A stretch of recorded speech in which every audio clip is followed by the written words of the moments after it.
Un encuentro con su palabra, porque secase la hierba, marchitase la flor, mas la palabra de Dios permanece para siempre. Con ustedes, el doctor José Ricardo Arias Quintero.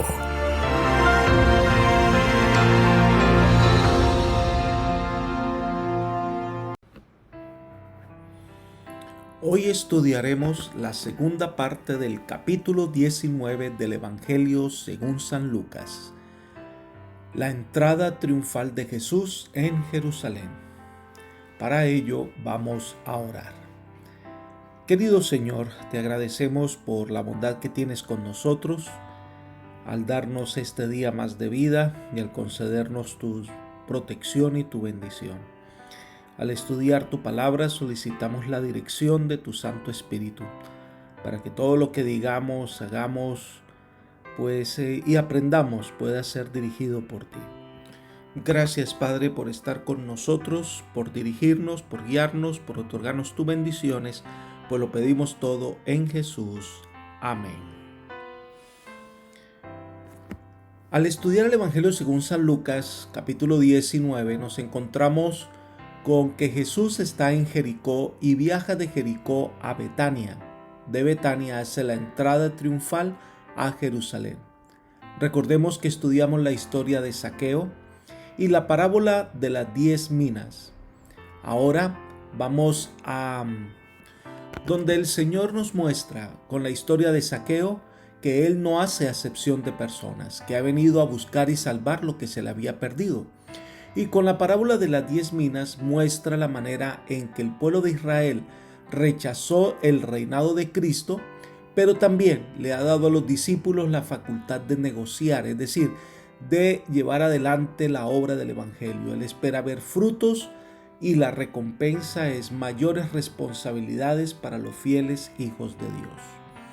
Vamos a continuar entonces con los versículos 28 al 44 y es la descripción de la entrada triunfal de Jesús en Jerusalén. Leamos los versículos 28 al 34.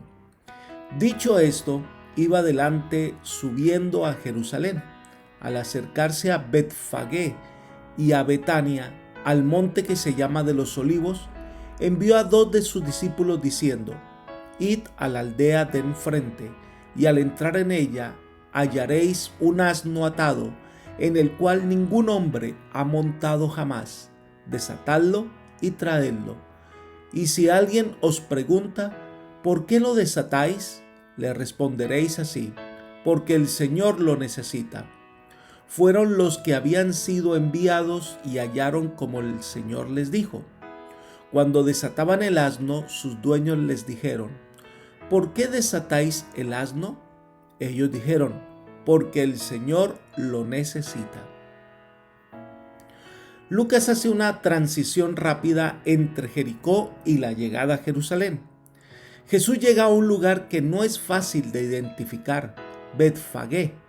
Algunos creen que es el mismo Betania, pero se menciona de manera especial el Monte de los Olivos, una formación montañosa baja al nivel del mar, o sea, unos 80 metros de altura promedio cerca de Jerusalén y unos 90 metros más que la zona del templo.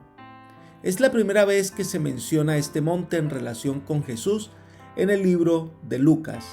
Allí Jesús envió a sus discípulos a un lugar especial para reclamar un asno donde él se sentaría para entrar a Jerusalén. Los detalles dados por Jesús a sus discípulos demuestran que de alguna manera lo que ocurriría no era por casualidad. Las personas, sin poner objeción, entregaron el animal para que Jesús lo usara. Sigamos leyendo los versículos 35 al 38. Lo trajeron a Jesús y habiendo echado sus mantos sobre el asno, subieron Jesús encima y a su paso tendían sus mantos por el camino.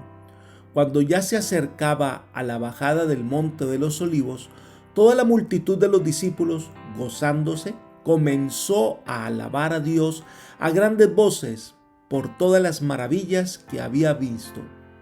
Decían: Bendito el Rey que viene en el nombre del Señor, paz en el cielo y gloria en las alturas. Jesús hace su entrada triunfal a Jerusalén. En esta descripción hay varios elementos que debemos tomar en cuenta. Número 1. Él está descendiendo del Monte de los Olivos y es proclamado rey. Y algunos ven en este aspecto un símbolo de la venida de Jesús. Y es interesante que al final del milenio se menciona en Zacarías que se posará en el Monte de los Olivos. Leamos Zacarías capítulo 14, versículo 4. Y se afirmarán sus pies en aquel día sobre el Monte de los Olivos. Así que igualmente cuando Jesús venga en su gloria, será proclamado rey. Así que esta simbología o esta realidad que presenta el Evangelio según San Lucas puede parecer también un anuncio de la segunda venida de Jesús. En segundo lugar, era el domingo antes de la Pascua. No había podido elegir un mejor momento para este acontecimiento. La ciudad estaba atestada de gente. Se dice que en el año 30 un procurador romano contó el número de los corderos que se sacrificaban en la Pascua y se sumaba a unos 250,000. Recordemos que el cordero pascual era consumido por 10 hombres. Si estas cifras son correctas, quiere decir que habían en esa fecha en Jerusalén alrededor de unos 2 millones de personas. Era una de las fiestas más concurridas de las fiestas judías. En tercer lugar, Jesús permitió en ese momento tal reconocimiento de su realeza. Jesús quería llamar la atención de todos sobre él mismo. Elena de White comenta lo siguiente: nunca antes en su vida terrenal había permitido Jesús una demostración semejante. Previó claramente el resultado, le llevaría a la cruz. Pero ese era su propósito, presentarse públicamente de esta manera como el Redentor. Deseaba llamar la atención al sacrificio que había de coronar su misión en favor de un mundo caído. Libro El deseado de todas las gentes, página 525. Así que todas las miradas estaban puestas sobre Jesús. Los que no le conocían le llegaron a ver y a conocer. Su sacrificio entonces no quedaría en el secreto. Cuarto punto. Algo interesante que debemos llevarnos a una reflexión es que los mismos que proclamaron a Jesús como rey son los mismos que gritarán: «Crucifícale», porque antes de la gloria viene la cruz. En quinto lugar, los discípulos pensaron que esta era la oportunidad que tanto habían esperado de coronar a Cristo Rey. Por eso su chasco fue grande. Pero fue después de su resurrección que ellos recordaron todas las advertencias que había dado el Maestro, y ellos se dieron cuenta de su necedad y de su necesidad de salvación. En sexto lugar, recordemos que ellos, emocionados, pensando que el tiempo del reino se iba a establecer, proclamaron: «Bendito el Rey que viene en el nombre del Señor». Jesús venía sentado como se sentaban los reyes triunfantes de aquella época. Y entonces agregan: «Paz en el cielo y gloria en las alturas». Pensaban que el tiempo del establecimiento del reino de gloria había llegado. Y realmente los discípulos sintieron que este era un momento especial, un momento en el que habían soñado que Jesús sería proclamado rey. Pero las cosas no salieron como ellos pensaban. Ahora, en medio de esta historia les salen al encuentro los escribas y los fariseos. Leamos los versículos 39 y 40. Entonces algunos de los fariseos de entre la multitud le dijeron: «Maestro, reprende a tus discípulos». Él respondiendo les dijo: «Os digo que si estos callaran, las piedras clamarían». La multitud comenzó a abandonar los servicios del templo para ir a ver a Jesús, especialmente en vísperas de la Pascua. Era un sombrío presagio de la pérdida del poder de los dirigentes religiosos de la nación, quienes ahora temían que Jesús permitiera que la multitud lo coronara como rey. Así que trataron de desacreditarlo, trataron de minimizar lo que estaba haciendo y lo que estaba pasando. Elena de White comenta lo siguiente: como último recurso se abrieron paso a través del gentío hasta donde estaba el Salvador y se dirigieron a él con palabras de reprobación y amenazas. Maestro, reprende a tus discípulos. Declararon que tan ruidosa demostración era contraria a la ley y que no sería permitida por las autoridades, pero fueron reducidos al silencio por la respuesta de Jesús. Os digo que si estos callaren, las piedras clamarán. Tal escena de triunfo estaba determinada por Dios mismo. Había sido predicha por el profeta y el hombre era incapaz de desviar el propósito de Dios. Si los hombres no hubiesen cumplido el plan de Dios, Él habría dado voz a las piedras inanimadas y ellas habrían saludado a su Hijo con aclamación de alabanza. Cuando los fariseos reducidos al silencio se apartaron, miles de voces repitieron las palabras de Zacarías. Alégrate mucho, hija de Sión, da voces de júbilo, hija de Jerusalén. He aquí tu rey vendrá a ti, justo y salvador, humilde y cabalgando sobre un asno, así sobre un pollino, hijo de asna.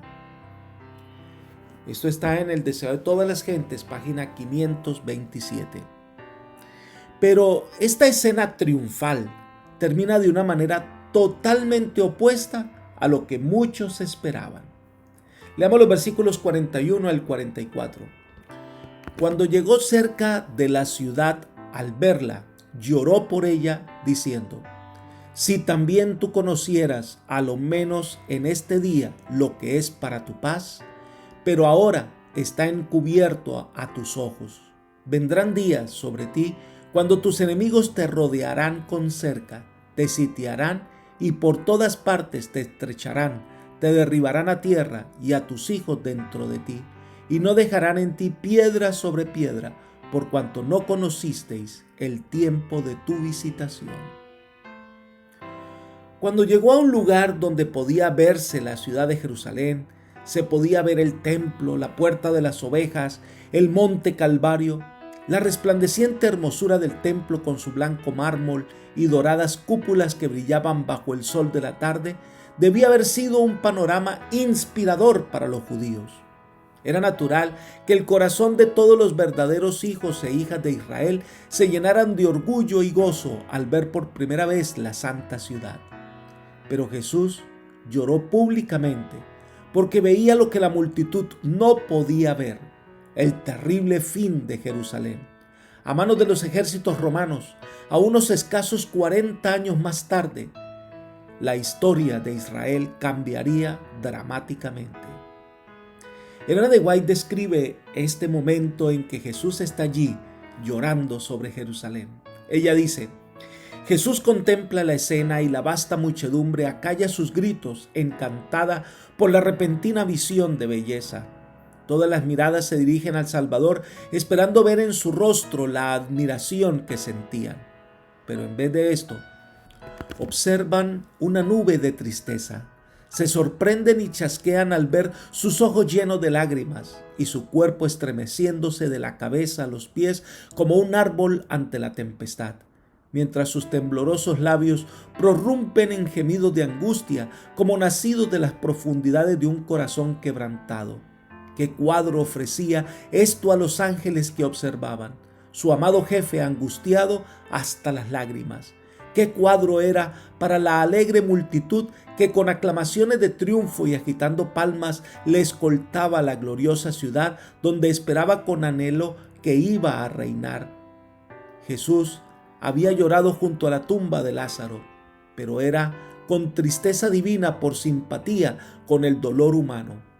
Pero esta súbita tristeza era como una nota de lamentación en un gran coro triunfal.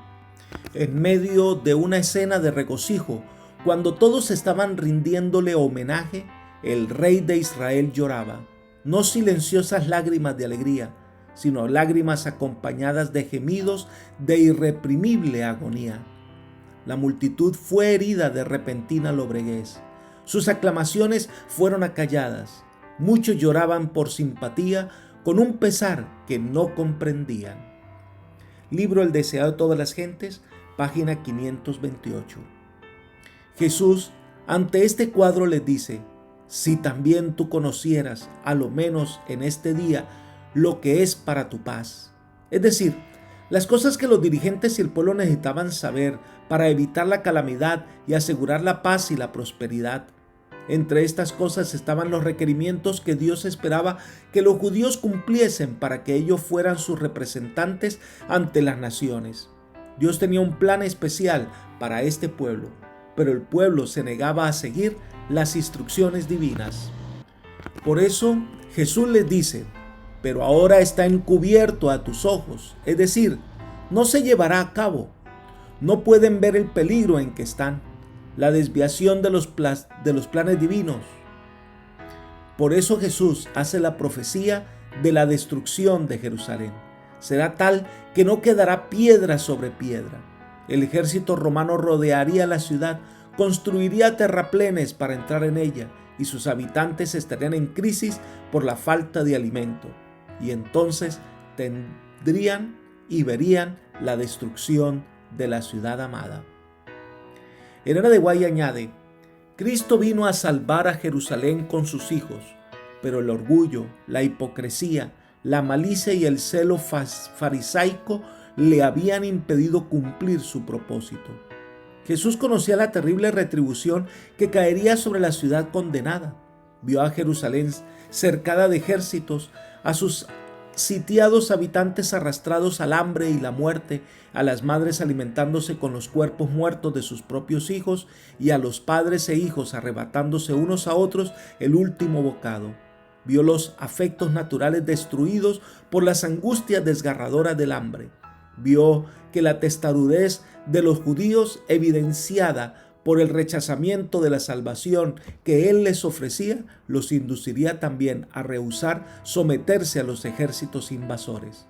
Contempló el Calvario, sobre el cual él había de ser levantado, cuajado de cruces como un bosque de árboles. Vio a sus desventurados habitantes sufriendo torturas sobre el potro y crucificados, los hermosos palacios destruidos, el templo en ruinas, y de sus macizas murallas ni una piedra sobre otra, mientras la ciudad era arada como un campo. Bien podía el Salvador llorar de agonía con esa espantosa escena a la vista. Libro El deseo de todas las gentes, página 530. Entonces, ese día que parecía un día de triunfo, termina en silencio, lloro y lamento. Cada uno regresó a su hogar, sintiendo que algo había pasado, que sus corazones estaban entristecidos, que no entendían lo que había pasado. Los discípulos quedaron pensativos. ¿Por qué Jesús había llorado de esa manera ante la ciudad? Un silencio había acompañado el tránsito desde aquel lugar hasta el lugar de descanso. Y llegamos entonces al final de este tremendo capítulo 19 de Lucas, que son los versículos 45 al 48, la purificación del templo. Leamos. Y entrando en el templo, comenzó a echar fuera a todos los que vendían y compraban en él, diciéndoles: escrito está, mi casa es casa de oración, mas vosotros la habéis hecho cueva de ladrones. Y enseñaba cada día en el templo, pero los principales sacerdotes, los escribas y los principales del pueblo procuraban matarle, y no hallaban nada que pudieran hacerle, porque todo el pueblo estaba suspenso oyéndole. Algunos comentadores han llegado a la conclusión que este acontecimiento ocurrió al día siguiente de lo que nosotros llamamos la entrada triunfal a Jerusalén. El templo que hace referencia era una obra monumental reconocida por todo el mundo. Tenía varias puertas y había varios atrios. Al parecer, esta escena ocurre en el patio de los gentiles, que era el lugar donde todas las personas podían entrar. Por otra parte, el templo manejaba su propia moneda. Por lo tanto, al entrar al templo debía, en el patio de los gentiles, hacer por lo menos tres cosas: cambiar el dinero por la moneda del templo, que eran de plata pura y brillante. Lo otro que debían hacer era pagar un impuesto por el cambio y un impuesto por el templo. Y finalmente, comprar la ofrenda que podía ofrecer al entrar en el santuario. Era conocido el abuso de los cambistas, el cobro excesivo por los animales que debían sacrificarse. Este lugar del templo parecía un mercado común. Jesús entra allí con la autoridad de un rey Mesías y saca a todos los cambistas y vendedores. Había tanta autoridad en su rostro que nadie protesta. Todos le obedecen y salen ante su presencia. Elena de White comenta: la divinidad fulguraba a través de la humanidad, invistiendo a Cristo con una dignidad y gloria que nunca antes había manifestado. Los que estaban más cerca se alejaron de él tanto como el gentío lo permitía. Exceptuando a unos pocos discípulos suyos, el Salvador quedó solo. Se acalló todo sonido. El profundo silencio parecía insoportable. Libro El deseado de todas las gentes, página 541. Entonces Jesús pronuncia unas palabras del profeta Isaías que aparecen en el capítulo 56, versículos 6 y 7. Y a los hijos de los extranjeros que sigan a Jehová para servirle y que amen el nombre de Jehová para ser sus siervos, a todos los que guarden el día de reposo para no profanarlo y abracen mi pacto, yo los llevaré a mi santo monte y los recrearé en mi casa de oración. Sus holocaustos y sus sacrificios serán aceptos sobre mi altar, porque mi casa será llamada casa de oración para todos los pueblos. El contexto de esta profecía es la salvación de los gentiles. Ellos vendrían al templo a adorar al Señor, reconociéndole como su Dios. Entonces Jesús está en el atrio de los gentiles, diciendo que la casa que es de adoración la han convertido en una cueva de ladrones, que los gentiles no han podido adorar a Dios, sino que han sido víctimas de los abusos de los cambistas.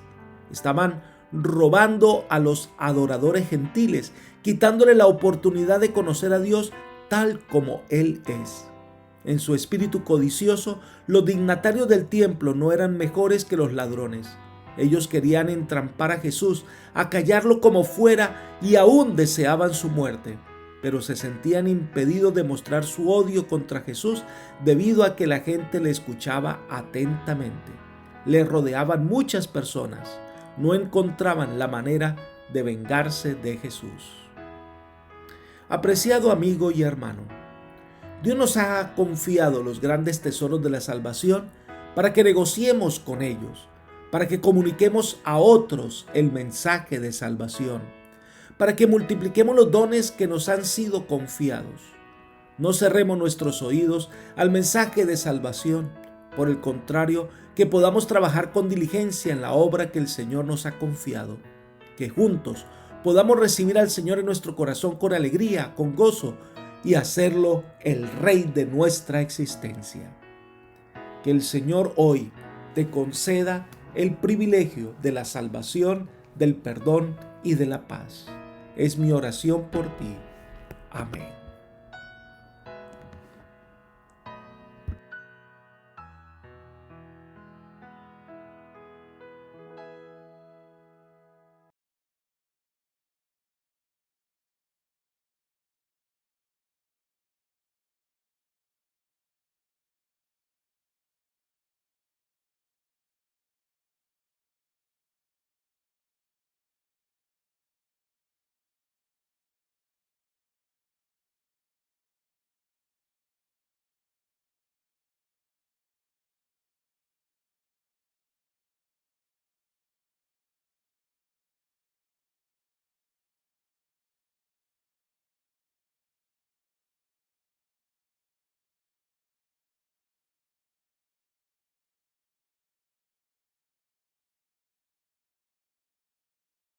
Pero es Dios quien le da.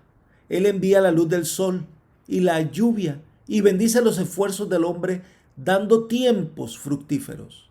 Sin embargo, el hombre siempre se ha inclinado a atribuirse el mérito de lo que Dios le ha concedido, diciendo en su corazón: Mi poder y la fuerza de mi mano me han traído esta riqueza.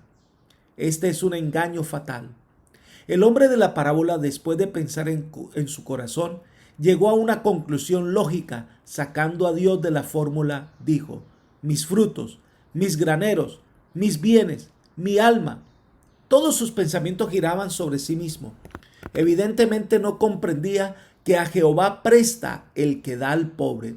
Se olvida de dar crédito a Dios y de ser solidario con los menos afortunados. Ahora solo piensa, como lo hizo el hijo pródigo, pasará su vida divirtiéndose y disfrutando del parabién recibido.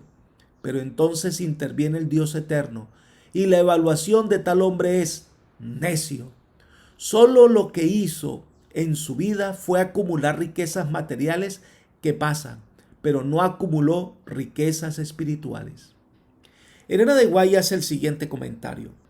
Por medio de la parábola del hombre rico, Cristo demostró la necedad de aquellos que hacen del mundo toda su ambición. Este hombre lo había recibido todo de Dios. El sol había brillado sobre sus propiedades porque sus rayos caen sobre el justo y el injusto. Las lluvias del cielo descienden sobre el malo y el bueno. El Señor había hecho prosperar la vegetación y producir abundantemente los campos. El hombre rico estaba perplejo porque no sabía qué hacer con sus productos. Sus graneros estaban llenos hasta rebosar y no tenía lugar en qué poner el excedente de su cosecha. No pensó en Dios, de quien proceden todas las bondades. No se da cuenta de que Dios le había hecho administrador de sus bienes para que ayudase a los necesitados. Se le ofrecía una bendita oportunidad de ser dispensador de Dios, pero solo pensó en procurar su propia comodidad. Palabras de vida del Gran Maestro, página 201. En el momento de rendir cuentas al Señor, el saldo está en contra. Sus campos y todo lo que trabajó para acumular riquezas no sirven para garantizar la vida eterna. Y además, las personas deben entender que a la hora de morir, las riquezas no pueden hacer nada para evitarlo. Solo la verdadera paz se experimenta cuando se cumple la voluntad de Dios, cuando el hombre cumple su misión, cuando usa los dones que Dios le da para bendecir a otros. Sigue diciendo Elena de White: vivir para sí es perecer. La codicia, el deseo de beneficiarse a sí mismo, separa al alma de la vida. El espíritu de Satanás es conseguir atraer hacia sí. El espíritu de Cristo es dar, sacrificarse para el bien de los demás. Y este es el testimonio, que Dios nos ha dado vida eterna, y esta vida está en el Hijo. El que tiene al Hijo tiene la vida, el que no tiene al Hijo de Dios no tiene la vida. Palabras de vida del Gran Maestro, página 203. El Señor nos llama a poner en orden las cosas, nos invita a trabajar por las cosas eternas. La ansiedad por las cosas de este mundo no es algo que debe estar en la vida de un verdadero creyente en el Señor. Dios guía nuestro camino y los dones que Él nos da es para ponerlos a su servicio y no para nuestro uso egoísta. Apreciado amigo y hermano, este capítulo nos ha enseñado sobre la sinceridad de la vida de un creyente, de aquella persona que ha aceptado a Cristo en su corazón. No es un hipócrita, no es un egoísta, no es avaro y no tiene temor, porque sabe que el Señor está a su lado. Su vida es completamente diferente a las tendencias de este mundo. Su vida está centrada en Cristo, en su amor y en su bondad, y por lo tanto refleja esa misma bondad hacia su prójimo. Que hoy el Señor te conceda múltiples bendiciones. Es mi oración por ti. Amén.